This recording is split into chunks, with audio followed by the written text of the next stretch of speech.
inúmeras referências, nós temos toda a segurança para trilhar as veredas do Espiritismo, todo esse conhecimento, essa cultura que a doutrina nos possibilita.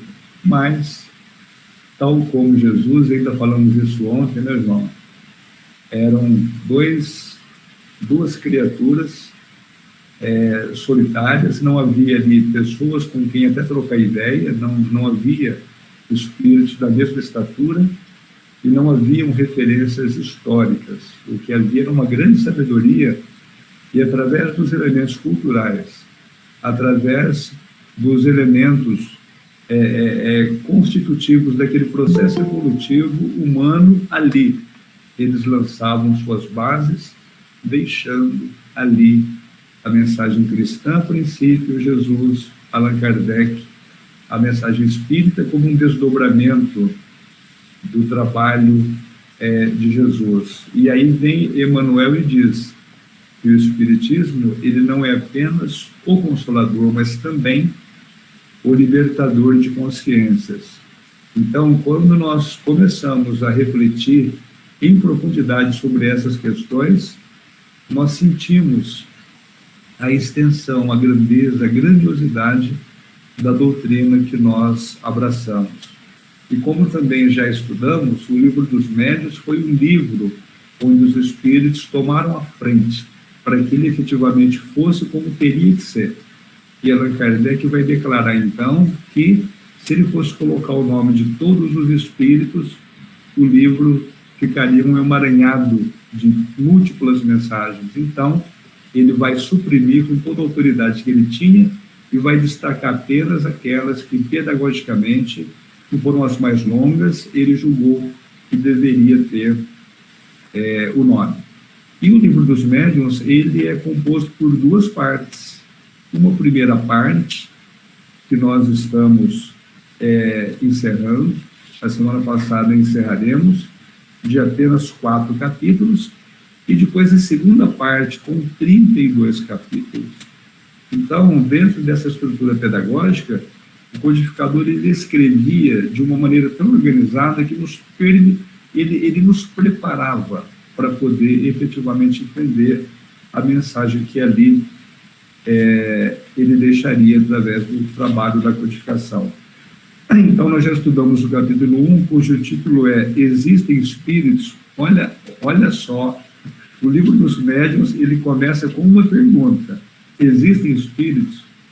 Então, nós vemos que, da mesma forma que a primeira pergunta do Livro dos Espíritos é o que é Deus, e não poderia ter outra pergunta, no segmento do Livro dos Espíritos, que ele mesmo declara que é o Livro dos Médiuns, ele vai começar no capítulo 1 com um texto intitulado Existem Espíritos. Depois ele vai tratar do maravilhoso e do sobrenatural. Aí ele vai discorrer sobre o método. E quando nós estudamos sobre o método, nós ficamos muito surpresos, porque através do método ele vai orientar os espíritas como é que os espíritas devem divulgar a doutrina espírita, como que os espíritas devem ensinar o espiritismo. Olha só que estrutura de trabalho. E agora nós terminaremos na semana que vem o capítulo chamado Sistemas, porque quando as pessoas se defrontaram com os fenômenos, cada um tinha ali a sua explicação. E eram as explicações as mais variadas possíveis. E para ele, como sendo o responsável para poder organizar a doutrina, os caminhos foram espinhosos, porque, vejam, que ele não tinha apenas que dizer como era, ele não estava apenas divulgando o seu trabalho. Além dele fazer isso, ele ainda tinha que analisar, que contrapor e até, de certa forma, valorizar tudo aquilo que passava pela cabeça das pessoas, todas as explicações que as pessoas queriam dar sobre os fenômenos. Então, devia ser muito sofrível para ele, né?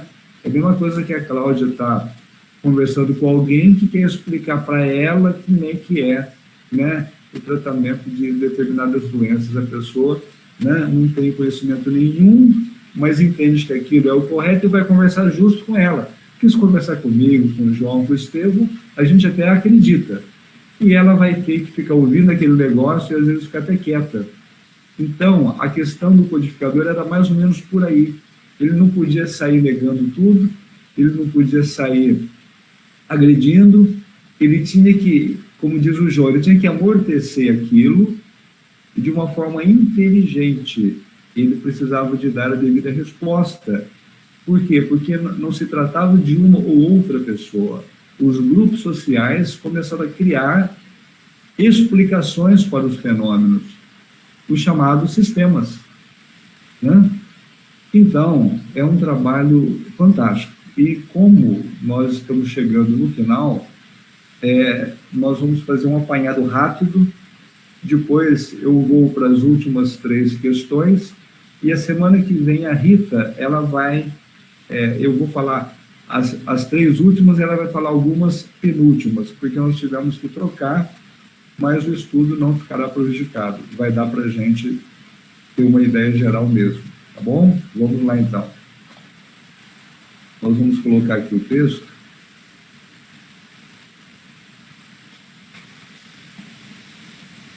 Só quero que vocês me deem uma posição. Estão vendo aí? Então, olha só, esse capítulo 4, intitulado Sistemas, ele já começa no item 36, porque o item 1 começou lá no capítulo 1, da primeira parte. E quem desenvolveu isso foi o Eduardo. E nós queríamos pedir licença para o Eduardo para reler rapidinho, só para a gente se situar logo no início do capítulo. Diz o codificador: quando os estranhos fenômenos do espiritismo começaram a se produzir, ou melhor, quando se renovaram nestes últimos tempos, suscitaram, antes de mais nada, a dúvida sobre a sua realidade e, mais ainda, sobre a sua causa. Então, ele tem o cuidado de deixar claro que os fenômenos que chamavam a atenção da sociedade naquele momento eram fenômenos que estavam novamente reaparecendo, porque eles sempre existiram e existem relatos, principalmente bíblicos, quanto aos fenômenos mediúnicos.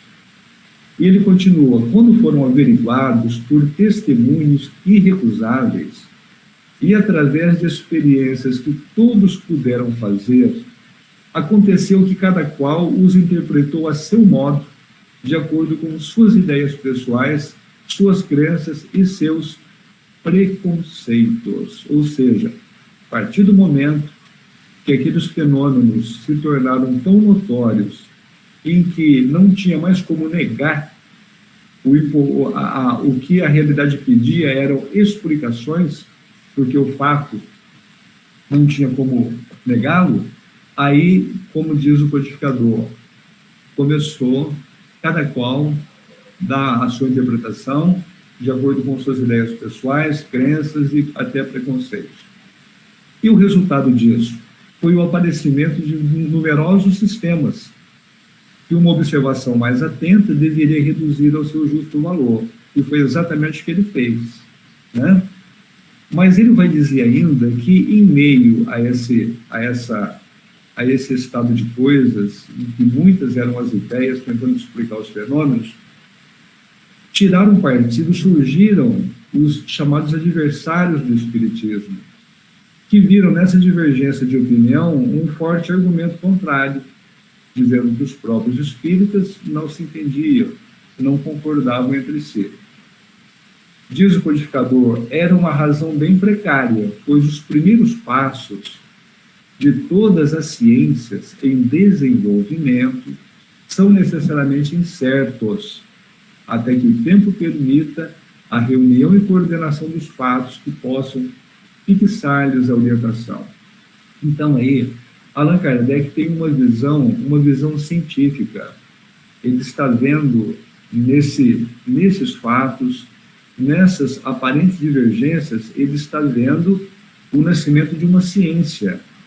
E ele vai deixar claro que a ciência nasce dessa forma mesmo. A princípio existe ali o fato, existe o fenômeno, aquilo vai chamar atenção, as explicações, elas vão surgir de todos os lados, mas que com o tempo aquilo começa a ganhar um corpo e começa a tomar o seu lugar, ou seja, as coisas começam a ser entendidas dentro de uma visão mais bem definida. É o que ele diz: à medida que os fatos se completam e são melhor observados, as ideias prematuras se desfazem e a unidade de opinião se estabelece. Olha que categoria, né? E estamos falando do segundo livro da codificação. E ele já tinha essa visão bem definida sobre as coisas. Quando não sobre os detalhes, ou seja, se não der para se entender sobre os detalhes, pelo menos sobre os pontos fundamentais de uma ciência. E aí ele conclui: foi o que aconteceu com o Espiritismo. Na verdade, estava acontecendo, né? Porque ele também, lá em Obras Póstumas, ele vai dizer, né? Ele não tinha noção do que estava acontecendo ou do que ia acontecer. A princípio, ele escreveu apenas um livro e os espíritos disseram para ele: olha, não pensa que você vai escrever 1 ou 2 livros e vai deitar sobre os louros da vitória, não, né? Libelos se levantarão contra você, né? Essas ideias, elas têm como objetivo a reformulação do pensamento no mundo inteiro. Então, as coisas estavam ainda acontecendo, né? E ele disse o quê? Que não poderia escapar a essa lei comum e que devia mesmo, por sua natureza, prestar-se ainda mais à diversidade de opiniões. E vai dizer, podemos dizer, aliás, que nesse sentido, o seu avanço, o avanço do Espiritismo, foi mais rápido que o de ciências mais antigas, como a medicina, por exemplo, que ainda continua a dividir os maiores sábios. Aí, Cláudio, como que as coisas já eram complicadas lá, né? O item 37 também, o Eduardo que desenvolveu, e aqui o codificador também, ele se posiciona muito bem quando ele diz o seguinte: para seguir a ordem progressiva das ideias, de maneira metódica, convém colocar em primeiro lugar os chamados sistemas negativos dos adversários do Espiritismo. Então, quando ele começa a catalogar as mais variadas explicações que se davam aos fenômenos, ele percebeu que havia ali um conjunto de sistemas formulados para poder explicar os fenômenos, formulados pelas pessoas, que eram os sistemas negativos, normalmente criados pelos adversários do Espiritismo. Então ele vai desenvolver, ele vai explicar direitinho como que ele foi agindo, através do livro dos Espíritos e também do livro que é o Espiritismo, que ele já havia editado, né? E vai dizer que os fenômenos espíritas são de 2 espécies: efeitos físicos e efeitos inteligentes. Ele vai argumentando e coloca aqui os 4 sistemas que são os negativos, também desenvolvido pelo Eduardo, que foi o sistema do charlatanismo, falou sobre o sistema da loucura. Olha só, são sistemas criados pelos adversários do Espiritismo. Aliás, essa história de que o Espiritismo é uma fábrica de loucos é um negócio que surgiu com a doutrina e ainda muitas pessoas defendem essa tese. Então, esses sistemas, eles não são apenas sistemas históricos. Eles estão aí, eles ainda são uma realidade. Então, quando nós estudamos esses sistemas e analisamos a argumentação do codificador, isso nos dá uma cancha, nos dá recursos para que possamos, caso sejamos questionados, podemos dar a explicação adequada. Então, além do charlatanismo e da loucura, desenvolvido pelo Eduardo, também havia o sistema da alucinação, né? Da alucinação, que deve ser uma variante da loucura, né, Cláudio? Porque o processo alucinatório é uma das patologias psiquiátricas. E também desenvolvido, a Cláudia que desenvolveu esse. O da alucinação desenvolveu também o sistema do músculo estalante, que foi a semana passada, e nos chamou muita atenção de que um médico, né, ele foi numa academia médica, ele foi dar grande explicação do tal do músculo estalante para poder explicar os fenômenos espíritas, e lá no final ele vai se perder, né? E vai chegar à conclusão de que todo mundo que acreditava naquilo estava realmente alucinado. A Cláudia também desenvolveu para nós o sistema das causas físicas e o sistema do reflexo. Então, foi uma tremenda aula a semana passada dada pela Cláudia. Ainda o sistema da alma coletiva. Esse sistema da alma coletiva, ele ainda é muito comentado, muito falado. E a semana que vem a Rita vai falar sobre o sistema sonambúlico, sobre o sistema pessimista, diabólico ou demoníaco, vai falar sobre o sistema otimista, sobre o sistema uniespírito ou monoespírito,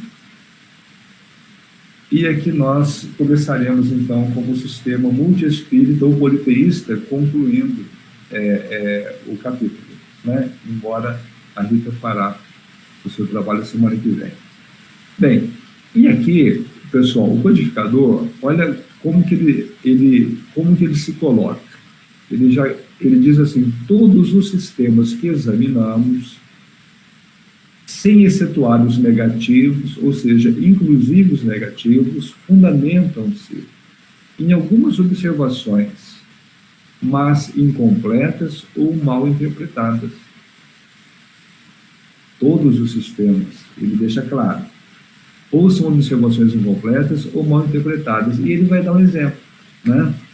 Ele vai dar um exemplo de uma casa que seria vermelha de um lado, branca do outro lado, e ele vai deixar claro que quem olhar apenas um lado, né, vai dizer que ela é branca, o outro vai dizer que ela é vermelha, ou seja, coisas muito antagônicas, mas na verdade os dois estão corretos dentro daquele ângulo que eles enxergaram.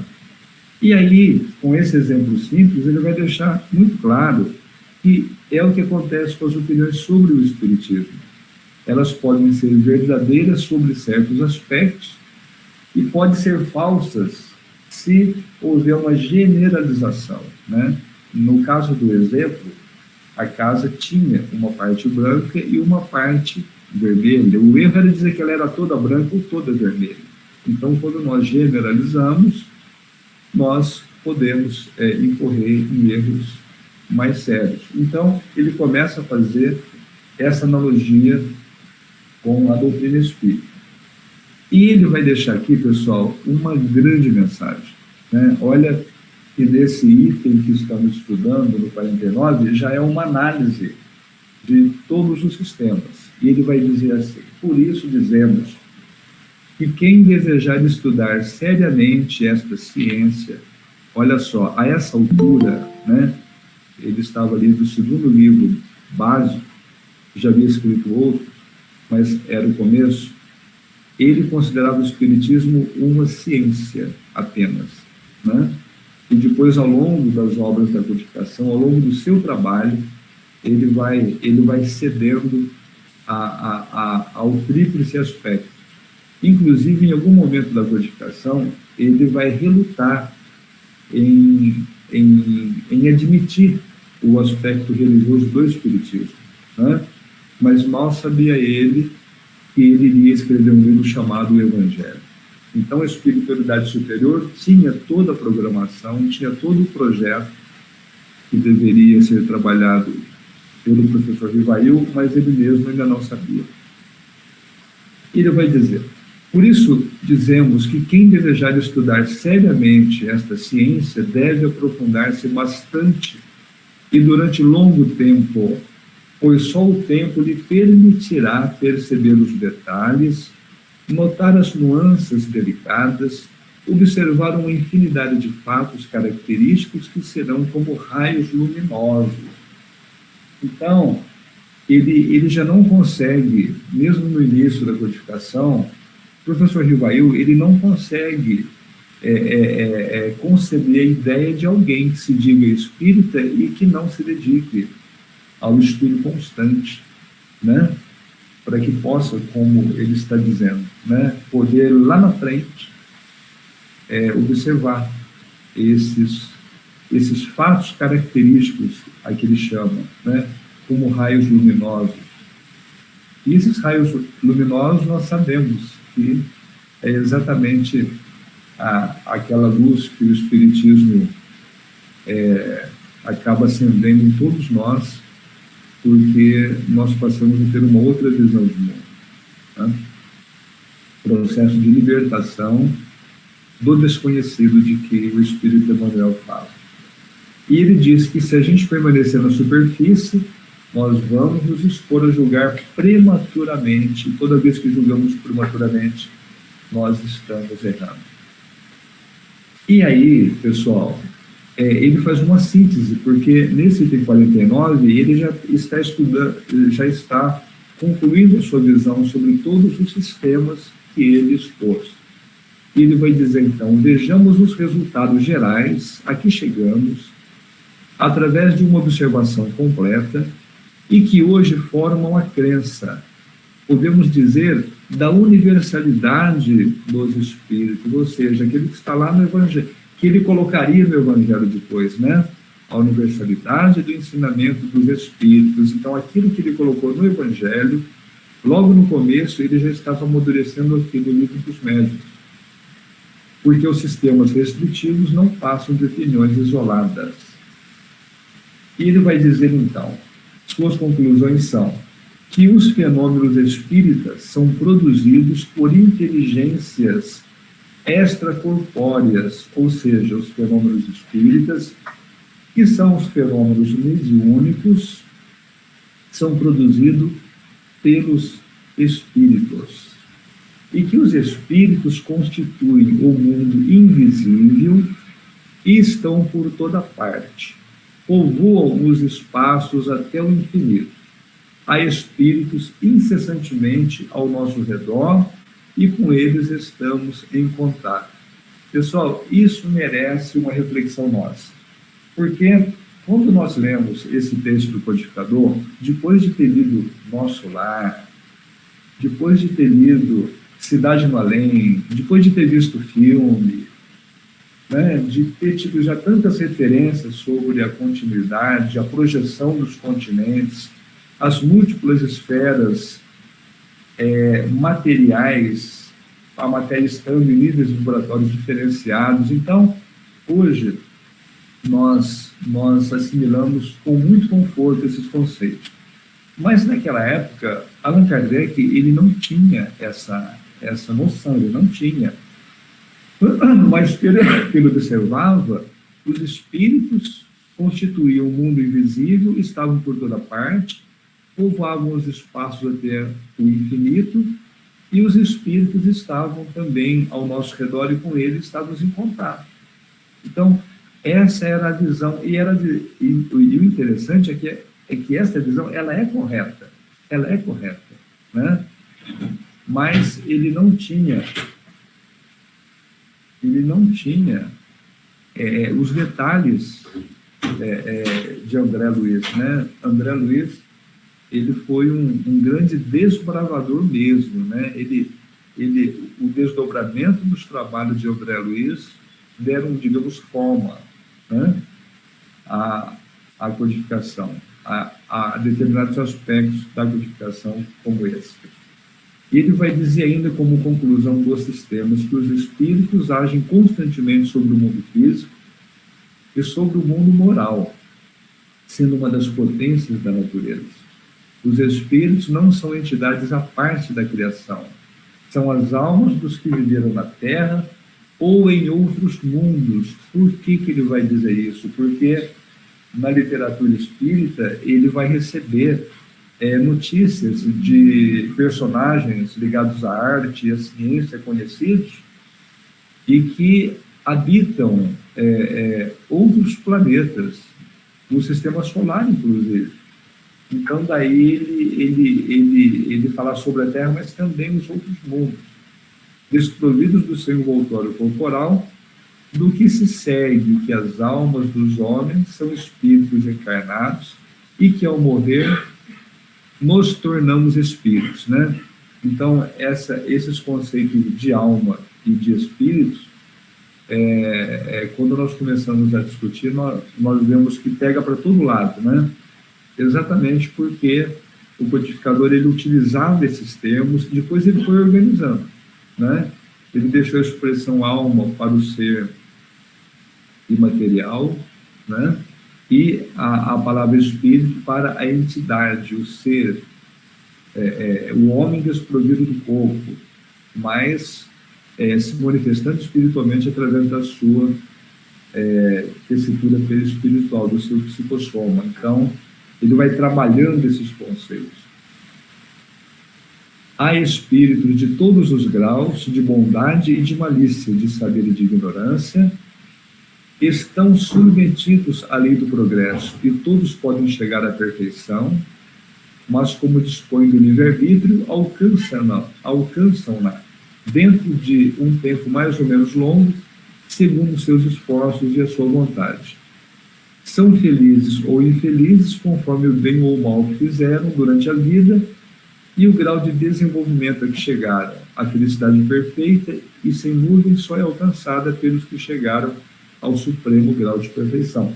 Vejam que esse resumo é a conclusão que ele chegou da análise de todos os sistemas, que eram visões de grupos da sociedade sobre os fenômenos mediúnicos.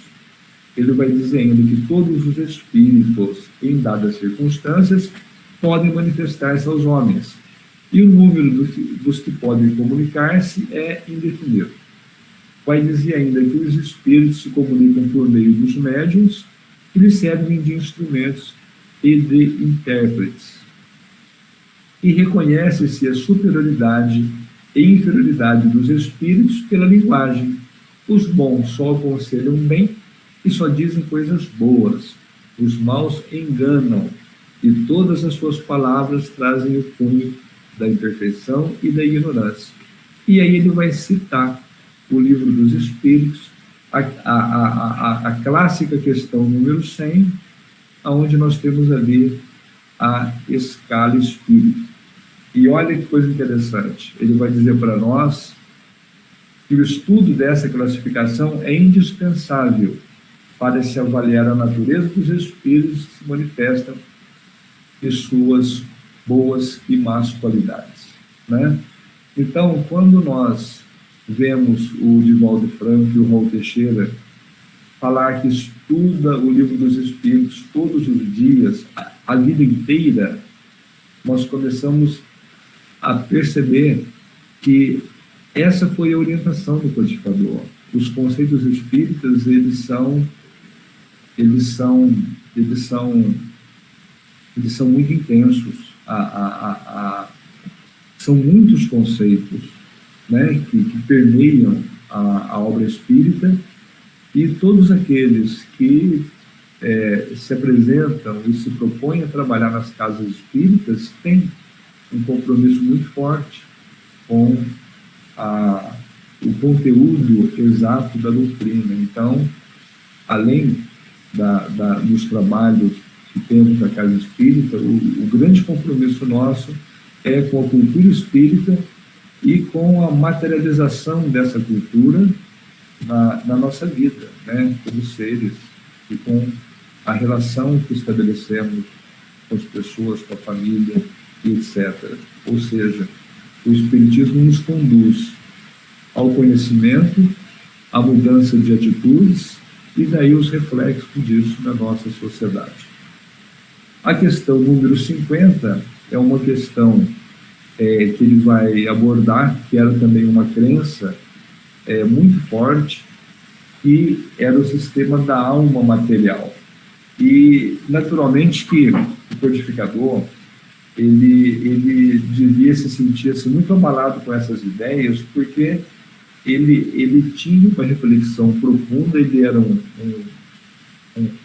estudioso de todos aqueles conceitos, aqueles fenômenos, e ele deixava claro de que haviam dois princípios no universo, né? O material e o espiritual. E ele vai dizer que espiritual mesmo apenas a alma, que é a criação divina. E de repente aparece lá as pessoas dizendo que a alma é material.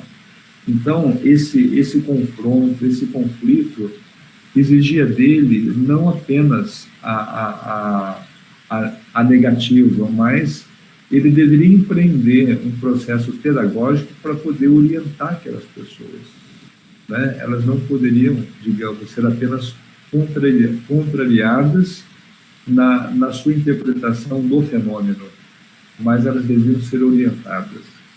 Então, o trabalho educativo, o trabalho pedagógico foi essencial.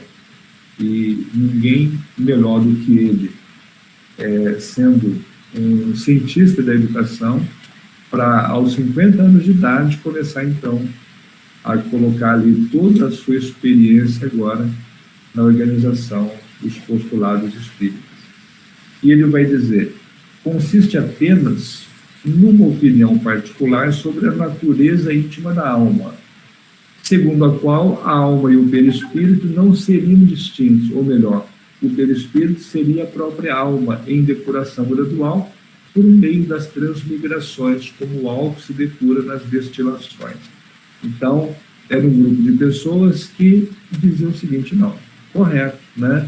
O perispírito é isso mesmo que o professor fala, a alma é isso mesmo, só que, sabe, a alma e o perispírito, elas são a mesma coisa. E aí começava a desenvolver esse conceito que dava materialidade à alma, e aí vai Allan Kardec, então, analisar essa questão para poder abordá-la e dar ali o devido ajuste. Então ele vai dizer ainda: na doutrina espírita, entretanto, o perispírito é considerado como simples envoltório fluídico da alma ou espírito, constituindo-se o perispírito de uma forma de matéria, embora muito eterizado. Para o sistema em causa, a alma seria também de natureza material, mais ou menos essencial, segundo o grau de sua depuração. Então ele vai começar a comparar aquilo que esse sistema estava defendendo e aquilo que efetivamente a doutrina já havia estabelecido. E aí ele vai trabalhando esses conceitos e depois ele vai dizer o seguinte: eis porque concitamos todos os verdadeiros espíritas a se manterem em guarda. Olha como que é interessante isso aqui, pessoal. Ele já havia conceituado o perispírito através das revelações das entidades superiores, ele já havia conceituado a alma. No entanto, surgiu um sistema, e não era de adversários, eram de pessoas que estavam ali observando os fenômenos e também dando suas explicações. E pessoas influentes, pessoas com reconhecimento público pelos seus feitos sociais, familiares, profissionais. Então, eram pessoas de destaque na sociedade. E esses conceitos, eles afrontavam a revelação espírita. E Allan Kardec estava lidando com essa situação, né? E aí ele vai alertar. Olha só o que ele fala: eis porque concitamos, ou seja, pedimos, orientamos a todos os verdadeiros espíritas a se manterem em guarda contra semelhantes sugestões e não ligarem a alguns detalhes maior importância do que merecem, pois o fundo é o que é essencial. Então ele estava orientando os espíritas, tipo assim, cuidado, né, com as proposições, cuidado com os sistemas que surgem, porque eles podem se contrapor, eles podem crescer a ponto de abafar a verdade, os conceitos corretos. E aí ele diz assim: cremos, não obstante, dever dizer, em algumas palavras, no que se funda a opinião dos que consideram a alma e o perispírito como distintos. Ela se apoia no ensino dos espíritos, que jamais variaram a esse respeito. Aludimos aos espíritos esclarecidos, pois entre os espíritos em geral, há muitos que não sabem mais e até mesmo conhecem menos do que os homens. Então, vejam que ele foi levando essa questão até o ponto em que ele falou, espera aí, né? E ele vai dizer ao longo do texto, né, que é muito longo, nós pegamos apenas alguns aspectos, ele vai dizer o seguinte, olha, esse conceito de perispírito e de alma que temos, eles não foram criados por mim, mas foi a revelação dos espíritos superiores. Ou seja, pessoal, não dá para a gente criar um sistema dizendo algo, estabelecendo conflito com aquilo que já foi revelado. Então, aí ele concitava os espíritas, aqueles que estavam mais ligados, mais envolvidos com o espiritismo nascente, a ficarem mais vigilantes, né? A se manterem mais em guarda, para não aceitar essas sugestões que causariam perturbação ao meio espírita. E vejam que, se nós formos estudar a história do espiritismo, nós veremos que isso realmente aconteceu, né? Existe o caso de um homem muito conceituado na França. Ele era advogado do império, né, da corte. Ele era um indivíduo, ele era uma sumidade, um dos homens mais inteligentes do seu tempo também. E ele quis também pesquisar o espiritismo, né? E ele criou problemas tão sérios que até pouco tempo atrás os absurdos que ele defendia, que ele publicava, eram defendidos pela febre, né? Então, nós vivemos essa situação de uma forma real mesmo. E conversando com a Alessandra, que era presidente do CETEC antes da Laide, ela falou para mim que ela se surpreendeu muito quando ela foi na FEB em Brasília e viu que os livros do codificador, eles eram ali secundários, né? Prevalecia os livros de J.B. Rustem. E na época do espiritismo nascente, na época de Dr.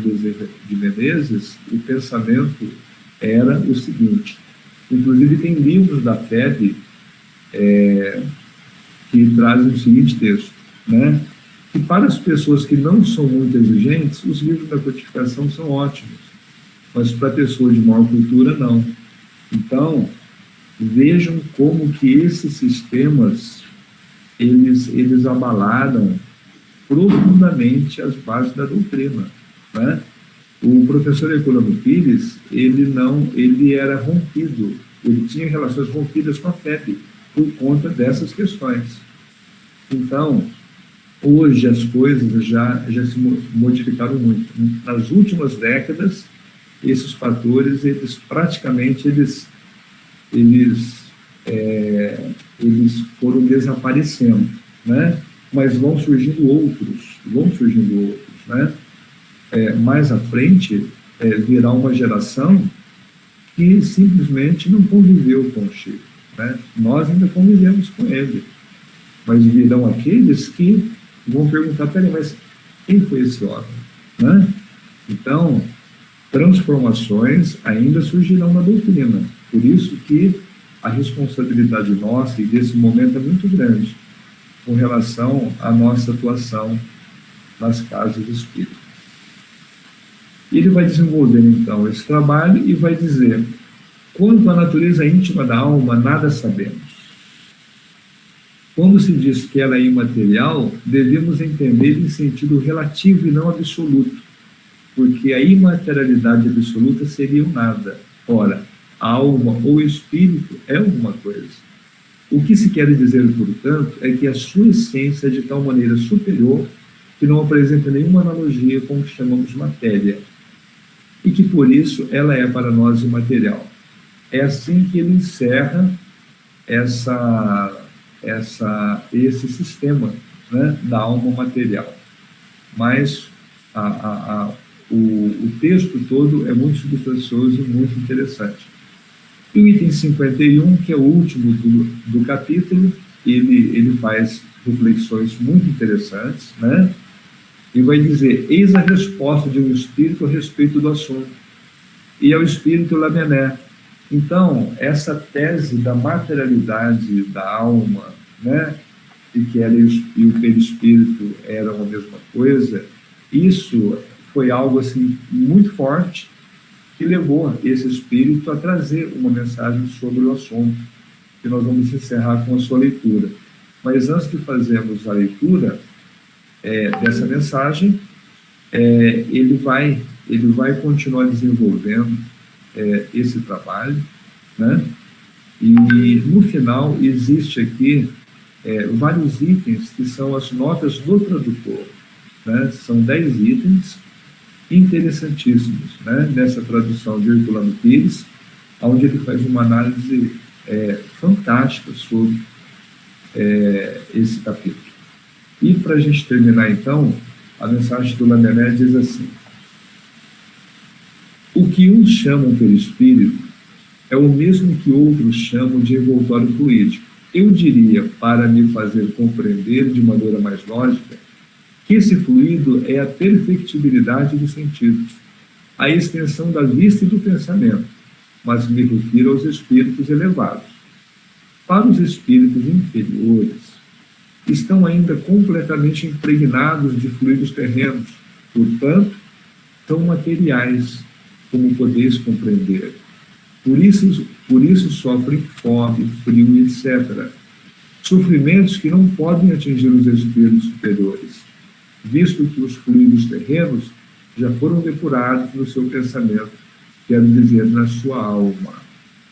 E agora, Lamennais, ele continua e ele dá uma posição muito interessante para todos nós. Ele diz assim: para progredir, a alma necessita sempre de um instrumento, sem o qual ela não seria nada para vós, ou melhor, não o poderíeis conceber. Ele diz: o perispírito, para nós, espíritos errantes, ou seja, desencarnados, é o instrumento pelo qual nos comunicamos convosco, seja indiretamente, por meio do vosso corpo ou do vosso perispírito, seja diretamente com a vossa alma. Vem daí a infinita variedade de médiuns e de comunicações. Então, nós vemos que essa conceituação do perispírito, ela foi uma conceituação preciosa mesmo para a compreensão de toda a doutrina, e principalmente das questões mediúnicas. E aí, ele diz assim: resta agora o problema científico referente à própria essência do perispírito, que é outro assunto. Compreendei primeiro a sua possibilidade lógica.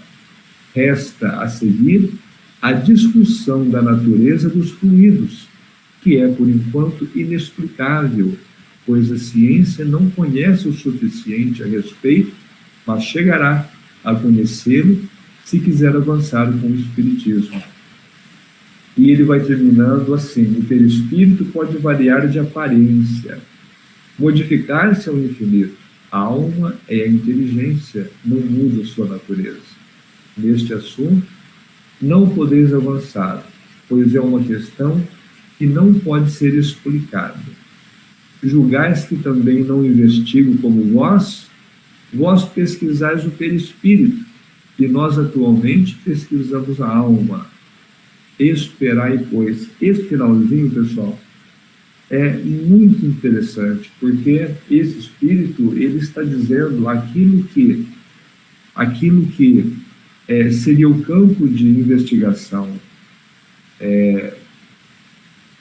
dos espíritas, no momento ali do trabalho do codificador, e aquilo que nós não teríamos, que na época Allan Kardec não teria condições de penetrar, porque era objeto de pesquisa dos espíritos. E ele vai e deixa muito claro nessa comunicação, né? Então, essa pincelada sobre esse conteúdo é o que nós tínhamos a apresentar a todos. Abrimos agora para que todos possam fazer seus comentários. É muito importante que todos possam comentar, mas nós vemos a grandeza do trabalho do codificador, né? Em cada linha, em cada item, em cada pensamento, nós temos uma ideia da extensão da sua luta, do tamanho da sua responsabilidade. Não nos esquecendo que nós sempre falamos em Pentateuco kardeciano.